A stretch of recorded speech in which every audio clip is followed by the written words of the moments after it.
Tungan ang gabi, ang uban, alas 8, alas 9, tungkol sa traffic.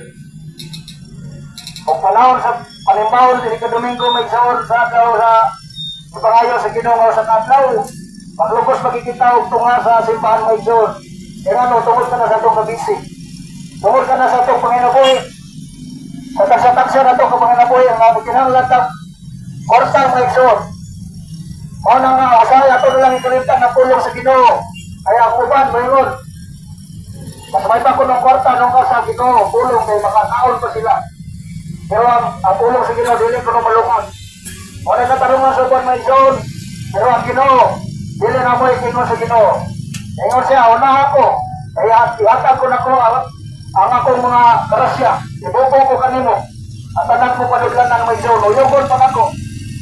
O na may zone, di na kalimot sa pulong sa Ginoo. Kaya ano, di na mabuhi kung kaya Ginoo ang may zone.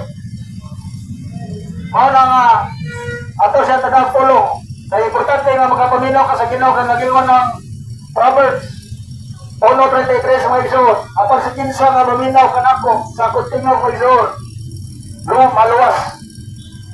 Ang magkapaminaw ko na sa tingog may isuot maluwas o magpulong o malinawon. Ikan sa dautan. O ka na yung tingog may isuot, maluwas ka. Kung magkapaminaw ka sa tingog, buhat 16:31. Kung mutuot ako ka may isuot, maluwas ka ka. Ngayon na buhat 16:31. Tuho na ginong Isos, ikaw maluwas, kung kami mo panimalay. Sa pagtuho, sa pagpaminaw, luwas na kayo ng Isos. Mana, importante kayong ang pulong sa Ginoo, sa pagtuho, sa pagpaminaw, sana kayo kaluwasan daan. Mana, may Isos, nga ito ang tagang importansya ang pulong sa Ginoo. Paminaw ta, sa pulong sa Ginoo, may importante may Isos.